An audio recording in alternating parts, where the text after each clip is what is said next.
Diqqat! O'zbekistonda oyliklar 20% ga oshiriladi. Xalq uzoq kutgan xabar e'lon qilindi. Barcha fuqarolar tezda xabardor bo'ling. Assalomu alaykum hurmatli tomoshabinlar, tezkor yangiliklardan birinchilardan bo'lib xabardor bo'lishni istasangiz, videorolik ostiga like tugmachasini bosib, kanalimizga obuna bo'lishni unutmang. Like bosgan insonni Xudoyim doim qo'llasin.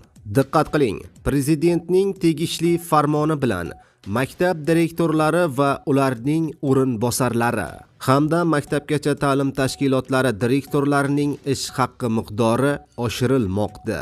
2025-yil 1-sentyabrdan boshlab umumiy o'rta ta'lim tashkilotlari direktori lavozimining bazaviy tarif stavkasi 20% ga, o'rinbosar lavozimining bazaviy tarif stavkalari 15% ga oshiriladi. Bog'chalar direktorlari lavozimining bazaviy tarif stavkalari 3 va 4 guruhdagi umumiy o'rta ta'lim tashkiloti direktori o'rinbosari lavozimining bazaviy tarif stavkalariga tenglashtiriladi, deyiladi ma'lumotda.